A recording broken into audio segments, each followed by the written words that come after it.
"We need someone with enterprise experience for the next phase," Derek said, champagne glass in hand, his smile not quite reaching his eyes. The celebration around us continued uninterrupted. Toasts, laughter, the clink of glasses, while my world silently imploded. I stood there in the Chicago Skyline Lounge, stunned into silence as our chief executive officer effectively fired me at the very party celebrating the $20 million contract I had just secured. The contract that had saved Veltrix Optics from certain bankruptcy. "HR will be in touch about your severance," he added casually, as if discussing the weather rather than destroying 5 years of my career. Then he turned away to join the board members, leaving me alone with my untouched champagne. "I am Elena Morrison, Senior Client Strategist." Or I was, until approximately 30 seconds ago. At 39, I had devoted countless hours building relationships across continents, taking red-eye flights, and sacrificing personal milestones to bring this deal home. Tonight should have been my crowning achievement. Instead, I stood frozen, watching Derek introduce Bradley Thompson, my apparently more enterprise-experienced replacement, to our investors. I took a deep breath, set down my glass, and surveyed the room. No one was looking my way. The celebration of Veltrix's miraculous financial turnaround continued without a hitch, while I processed the fact that I was now disposable, expendable. A ladder to be kicked away once they'd reached the desired height. I thanked a few team members who had worked with me, careful not to reveal what had just happened. Then I slipped out before dessert was served, leaving through the service exit to avoid any awkward goodbyes. The night air hit me as I stepped onto the street, simultaneously sobering and clarifying. Chicago's downtown glowed around me, indifferent to my personal catastrophe. I hailed a cab, giving the driver my address while checking my phone. 3 missed calls from Natalie Wu, CEO of Orbison Digital, our new client. The client who had specifically requested me as project lead just this morning. The client who had no idea I'd just been let go. My phone buzzed again. Natalie calling. My finger hovered over the screen. I should let it go to voicemail. That would be the professional thing to do. Let Derek handle the fallout. But 5 years of relationship building made me hesitate. I had earned Natalie's trust through consistent honesty. Could I really start lying to her now? I answered the phone. "Elena, I've been trying to reach you. Just wanted to say congratulations again on the contract." Natalie's voice was warm, excited. A warning flashed in my mind. There was something I didn't know yet. Something important that was about to unfold. I felt it in my bones. I've always been a strategist by nature, even before it became my job title. Growing up in a family of 8 children taught me to plan ahead, anticipate needs, and recognize which battles were worth fighting. When my mother got sick, I was the one who created the care schedule, researched treatment options, and explained complex medical terms to my siblings. When she passed, I handled the arrangements while my father retreated into grief. I was 17. Those early lessons in crisis management served me well throughout my career. I rose quickly at Veltrix Optics, from marketing coordinator to client liaison to senior client strategist in just 7 years. I had a particular talent for understanding what clients needed, often before they knew themselves. That's how the Orbison Digital relationship began. 5 years ago, they were a promising startup with innovative technology but limited resources. I recognized their potential when others saw only risk. I convinced Derek to offer them favorable terms when everyone advised against it. "They're too small," the board had said. "Not worth the investment." But I saw Natalie's vision. I believed in her leadership.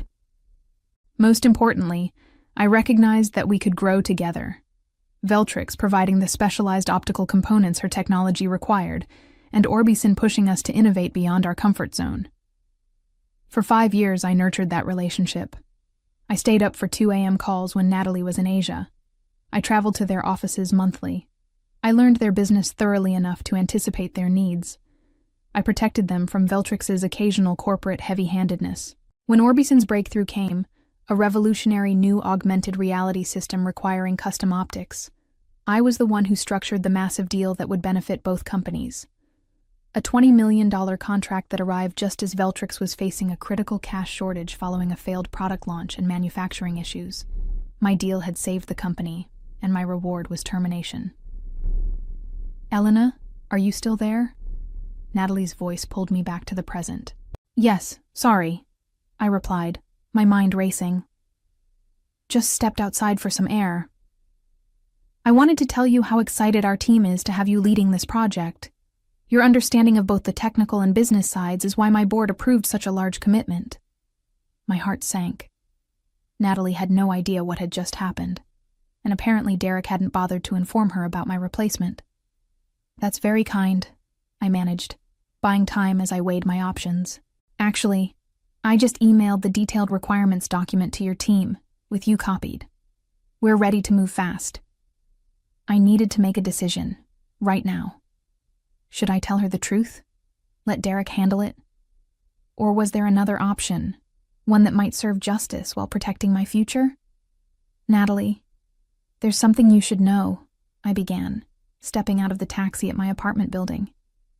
The celebration tonight wasn't just about the contract.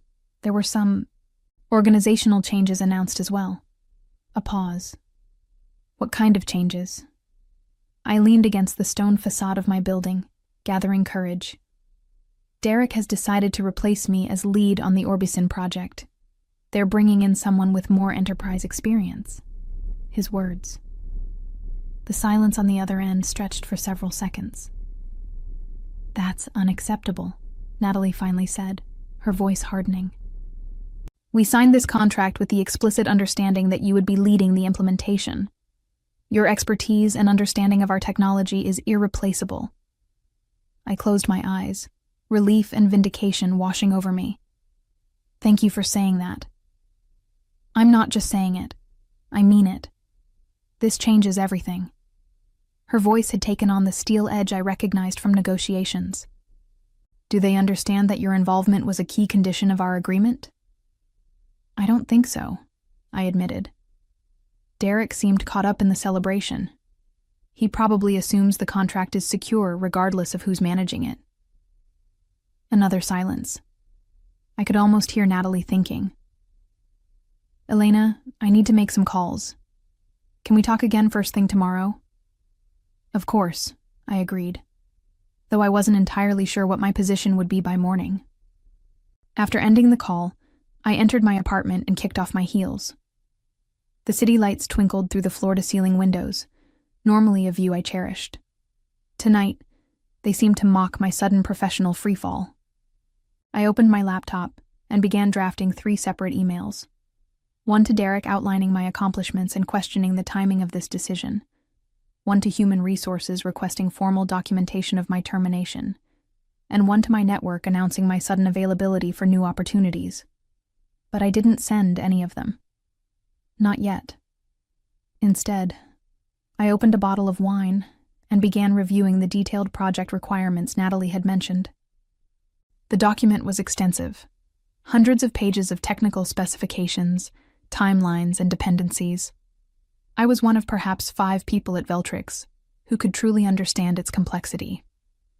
Bradley Thompson, my replacement, certainly wasn't one of them. My phone buzzed with a text from my colleague Olivia. "What happened? You disappeared from the party. Everything okay?" I stared at the message, considering how much to reveal. Olivia was trustworthy, but she also reported to Derek. Before I could decide, another text arrived. "Derek's been acting strange since you left. The board members pulled him aside. Something's happening." A cold smile formed on my lips. Natalie worked fast. Then came a third message that confirmed my suspicions. "Board is in emergency session in the conference room." Derek looks panicked. "What did you do?" I set my phone down without replying and took a sip of wine.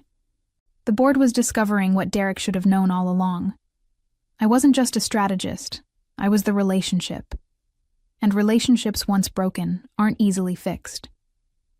For the first time since hearing Derek's dismissive words, I felt my confidence returning. The setback still stung, but now I sensed an opportunity forming, one that would either reinstate me with enhanced authority or catapult me to something better. Either way, Derek's champagne would soon taste very bitter indeed. Morning arrived with a vengeance. My phone vibrated itself nearly off the nightstand. 17 missed calls, 32 text messages, and 47 emails. Most were from Veltrix board members, executives, and the Human Resources Department. I ignored them all, focusing instead on my coffee and the email that had arrived at 6:07 a.m. from Natalie. Elena, I've made my position clear to the Veltrix board. Call me when you're ready to discuss next steps.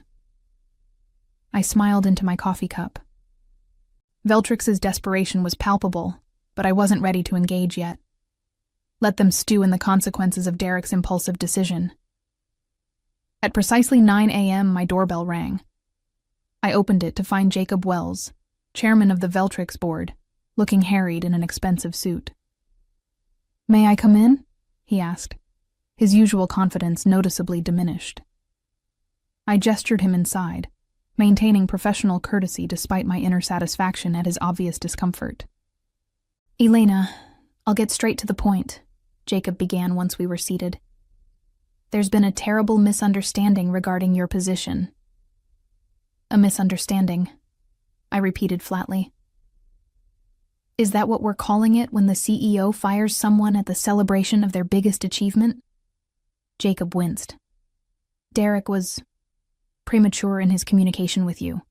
The board had not approved any staffing changes for the Orbison project." "Interesting." I kept my expression neutral. Yet he seemed quite confident while holding his champagne glass. He overstepped, significantly. Jacob's jaw tightened momentarily. "We've spent the night in emergency sessions after receiving multiple calls from Natalie Wu. She made it extremely clear that without you, there is no contract." And there it was, the nuclear option Natalie had deployed on my behalf, my leverage. "So Derek made a unilateral decision that jeopardized a $20 million contract," I summarized. "That seems like a significant leadership failure." Jacob's expression confirmed I'd hit the mark. "The board shares your concern." "And yet you're here instead of Derek," I observed. "Why isn't he apologizing himself?" Jacob shifted uncomfortably. "Derek is addressing other aspects of this situation." Translation: Derek was fighting for his job. "What exactly are you offering, Jacob?" "Full reinstatement as senior client strategist, with a substantial retention bonus, plus leadership of the Orbison implementation team, reporting directly to the board instead of through normal management channels." The offer was impressive, but incomplete. "And Bradley Thompson?" Jacob grimaced. "He'll be reassigned to another department." I took a slow sip of coffee, letting silence fill the space between us. Jacob began to fidget, a tell I'd observed in board meetings when he was anxious. "I'll need time to consider," I finally said. "Time is something we don't have," Jacob responded, his voice tightening. "Natalie has given us until noon to confirm your participation, or they begin reviewing their legal options for withdrawing." I raised an eyebrow. "So you need my answer in—" I checked my watch. 3 hours? "Ideally sooner." I stood up, signaling our conversation was ending. "I'll call you before noon." As I closed the door behind a clearly unsatisfied Jacob, my phone buzzed with a text from Olivia. "Derek cleaning out office. Board forcing resignation." Followed quickly by, "Confirmed. Derek out. Jacob acting as interim CEO." This changed everything. The board had moved even faster than I anticipated, eliminating the immediate problem of working with Derek after his betrayal. Their decisive actions suggested genuine remorse, or at least genuine fear of losing Orbison's contract. But as I stared at the succession of increasingly desperate messages filling my phone, another message arrived. This one from a number I didn't recognize.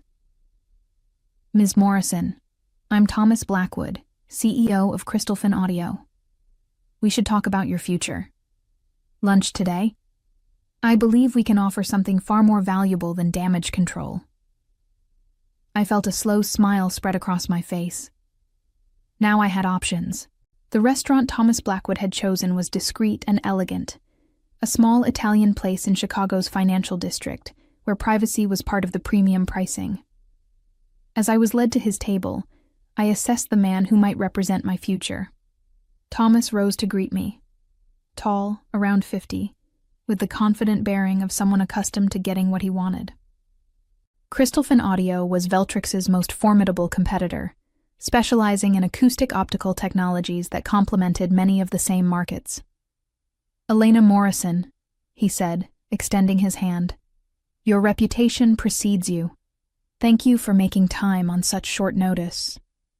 We exchanged pleasantries as the waiter brought water and took drink orders. Once we were alone again, Thomas leaned forward. "I'll be direct. We've been watching your work with Orbison Digital for some time. The contract you secured is impressive, not just for its value, but for the strategic positioning it creates." I nodded, curious where this was heading. "Veltrix doesn't deserve you," he continued. "What Derek did was unconscionable, and the board's scrambling doesn't erase it." "You seem well informed about Veltrix's internal matters," I observed. Thomas smiled. "Chicago's technology circle is small, and news travels fast, especially news involving $20 million contracts and CEOs being ousted." My phone vibrated in my purse, likely Jacob, growing increasingly desperate as noon approached. I ignored it. "What exactly are you proposing?" I asked. "Executive Vice President of Strategic Partnerships at Crystalfin. Double your current salary, significant equity, and a seat on our executive committee." The offer was stunning, far beyond what I had expected. "That's very generous." "It's not generosity, it's strategy," Thomas corrected. "We want the relationship you've built with Orbison. We want your ability to structure complex deals. Most importantly, we want to deny these assets to Veltrix." There it was, the real motivation. Hiring me would be both an acquisition and a strategic blow to their competitor. "And if Orbison doesn't follow me to Crystalfin?" I asked, testing his commitment. "Then we've still acquired an exceptional strategist, and Veltrix has still lost one." He slid a folder across the table. "The formal offer. The signing bonus alone should compensate for any short-term disruption." I opened the folder, and my breath caught. The signing bonus was 7 figures. "This is compelling," I admitted, closing the folder. "But there are complexities to consider." "Such as your obligation to Natalie Wu," Thomas nodded. "I understand loyalty. It's part of why we want you. Take the afternoon to consider. We'll need your answer by end of day." My phone vibrated again. Jacob's 5th call in the past hour. I checked my watch. 11:40 a.m. Veltrix's deadline was approaching. "I appreciate the opportunity," I said, standing to leave with the folder. "You'll have my answer." Back in my apartment, I laid out my options. Veltrix was offering reinstatement with a direct line to the board, a significant upgrade in authority. Crystalfin was offering an executive position with compensation that would take years to match at Veltrix. But the element complicating both offers was Natalie and Orbison. I had personally assured her of Veltrix's capabilities and commitment. My word was on the line. I picked up my phone and called the one person whose perspective I needed. "Natalie, it's Elena. Do you have a moment?" "For you?" "Always," she answered. "Has Veltrix begged sufficiently yet?" "Jacob came to my apartment this morning. Derek's been removed." "Good," Natalie said firmly. "That's the minimum acceptable outcome." "I've also received an offer from Crystalfin Audio," I said, watching the city through my window. "Executive Vice President. Significant package." Silence for a moment.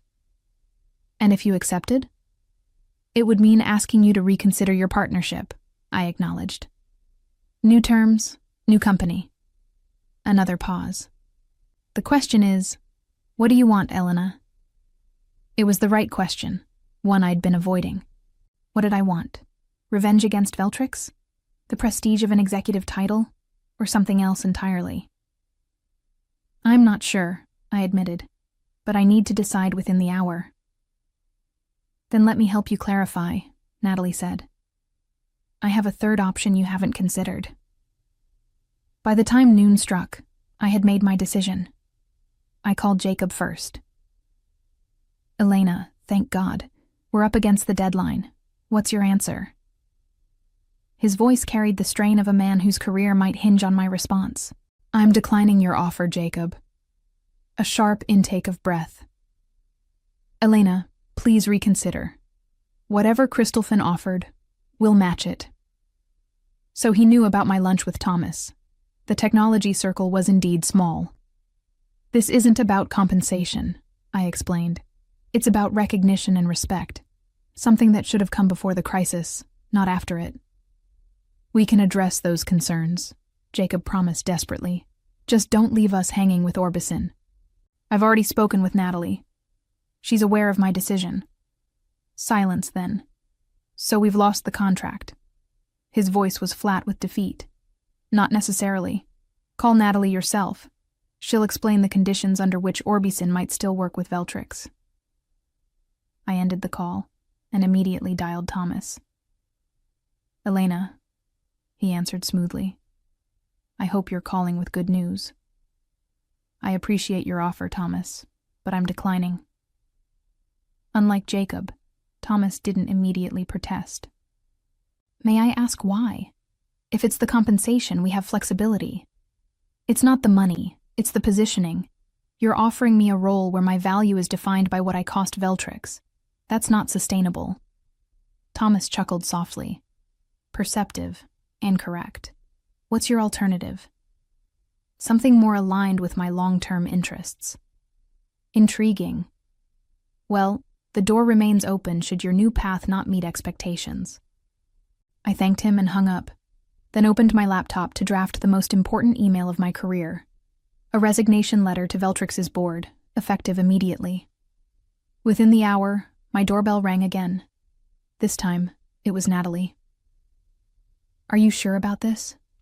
She asked as I welcomed her inside. Absolutely, I confirmed, pouring us both coffee. Though it's not without risk. The best decisions rarely are, she smiled, setting a leather portfolio on my coffee table. The incorporation papers are ready. Once you sign, OptiBridge Consulting officially exists. This was the third option Natalie had proposed, starting my own consulting firm, with Orbison as my first client. The contract would be restructured. Veltrix would still provide the components, but I would manage the implementation independently. The board at Veltrix is in chaos, Natalie reported. Jacob called me immediately after speaking with you. I laid out the new terms. They keep the manufacturing contract only if they agree to work with OptiBridge as the implementation partner. And, I prompted, they're desperately reviewing the legal implications, but they'll agree. They have no choice. I signed the incorporation papers, feeling the weight of the decision. I was now a business owner, not just a strategist. The risks were substantial, but so was the potential. There's one more thing, Natalie said, pulling out another document. Orbison is prepared to provide seed funding for OptiBridge in exchange for a minority stake. Enough capital to hire a small team immediately. I stared at the proposal, momentarily speechless. This wasn't just a new job. It was a complete transformation of my career trajectory. Why are you doing this? I asked finally. Natalie's expression grew serious. Because talent like yours shouldn't be at the mercy of people like Derek. Because I believe you'll build something remarkable. And, she smiled, because it's good business. We get the expertise we need while investing in a promising venture. As I signed the investment agreement, I reflected on how dramatically my circumstances had changed in just 24 hours. From terminated to business owner. From employee to partner. Derek's champagne toast now seemed like a distant memory, the inadvertent catalyst for something far more significant than a mere corporate position. Sometimes, being underestimated is the greatest advantage of all, 3 months later, I stood in OptiBridge's new offices in downtown Chicago, watching my team of 12 consultants working on projects for 4 different clients. The seed funding from Orbison had allowed me to recruit top talent from across the industry, including, to my particular satisfaction, Olivia from Veltrix, who now led our technical integration team. The Orbison implementation was proceeding flawlessly under our guidance, with Veltrix grudgingly fulfilling their manufacturing obligations according to the renegotiated contract. Their margins were significantly reduced from the original agreement, a financial consequence that had further destabilized their leadership after Derek's departure. My phone buzzed with a text from Natalie. Board meeting successful. Additional funding approved for Phase 2. Dinner to celebrate? I smiled and confirmed. Orbison was thriving with our partnership, already discussing expansion beyond the initial contract scope. The trust I had built with Natalie was proving more valuable than ever. My assistant knocked on my office door. "Elena, Jacob Wells is here to see you. No appointment." I raised an eyebrow. The last I'd heard, Jacob had been struggling as interim CEO at Veltrix. "Send him in." Jacob looked noticeably older than when I'd last seen him, stress evident in the new lines around his eyes. "Thank you for seeing me," he said, declining my offer of a seat. "I'll be brief. Veltrix is considering a strategic reorganization, and the board has authorized me to explore all options." "What kind of options?" I asked, though I suspected the answer. "Acquisition, by OptiBridge." I nearly laughed at the irony. "You want me to buy the company that fired me?" Jacob winced. "The board recognizes the unfortunate history, but Veltrix has valuable manufacturing capabilities that would complement your consulting services. The valuation would be reasonable." "Reasonable meaning significantly discounted from 3 months ago," I observed. Jacob didn't deny it. "We've lost several key clients following the Orbison restructuring. Our stock has adjusted accordingly." I allowed myself a moment to savor the completeness of this reversal. The company that had dismissed me was now effectively offering itself to me at a bargain price. "Leave the proposal," I said. "I'll review it with my team." The acquisition proposal sat on my desk for a week while I conducted due diligence. Veltrix's situation was worse than Jacob had admitted. They were hemorrhaging talent, struggling with production delays, and facing a significant cash shortfall by quarter's end. Yet their manufacturing infrastructure remained valuable, and properly managed, could become a significant asset for OptiBridge. The vertical integration possibilities were compelling from a business perspective.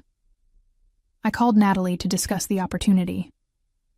"It's poetic justice," she said after I explained.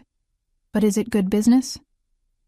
"With the right restructuring, yes," I responded. "Their optical manufacturing complements our strategic consulting. We could offer end-to-end solutions that neither Veltrix nor OptiBridge can provide independently. And the board that approved your termination?" "Would be dissolved upon acquisition," I confirmed. "New leadership, new direction." Natalie was quiet for a moment. "You've come full circle, then. From being discarded by Veltrix to becoming its owner." "If we proceed," I cautioned. "I'm still evaluating options." After ending the call, I reviewed the detailed valuation analysis my financial team had prepared. The numbers supported acquisition at the proposed price, but something felt unresolved. I opened my laptop and searched for news about Derek. According to industry publications, he had landed at a small startup in Austin, a significant step down from his previous position. His dismissal from Veltrix had damaged his reputation, limiting his options. Part of me had expected to feel more satisfaction at his downfall. Instead, I felt strangely detached. Derek had been the catalyst for my current success, albeit unintentionally. Without his short-sighted decision, OptiBridge wouldn't exist. I closed the search and turned back to the acquisition proposal. The revenge narrative no longer seemed relevant. This wasn't about getting back at Veltrix or Derek. It was about building something meaningful from an unexpected opportunity. The next morning I called Jacob with my decision. OptiBridge will acquire Veltrix with conditions, I informed him. The manufacturing division remains intact, but will restructure management completely. Jacob sounded relieved. The board expected as much. They'll accept reasonable terms. One more thing, I added. I want the champagne flutes from the celebration party 3 months ago. The champagne flutes? Jacob sounded confused. Yes, the ones used for toasting when I was let go. Consider it a personal memento. A symbolic request, perhaps, but meaningful to me. Those glasses had witnessed both my professional low point and the beginning of my transformation. They would serve as a reminder that endings often conceal new beginnings. Jacob agreed without further question, likely relieved the demands weren't more severe. As I hung up, I looked out at the growing OptiBridge team. We were about to expand dramatically, integrating Veltrix's manufacturing capabilities with our strategic consulting. The challenges would be substantial, but so was our potential. The journey from that painful night to this moment of triumph had been swift and unexpected. Derek's dismissive words, "We need someone with enterprise experience," now seemed laughably myopic. I had built an enterprise from scratch in just 3 months, one that was now powerful enough to acquire his former company. Sometimes the most satisfying revenge isn't about getting even. It's about moving forward so decisively that the past becomes irrelevant. As I watched my team, I realized I no longer needed Veltrix's champagne glasses to remind me of how far I'd come. I was writing a new story now, one that no longer featured Derek as the villain. Instead, I would focus on the future, my company, my vision, my success. That was the true victory.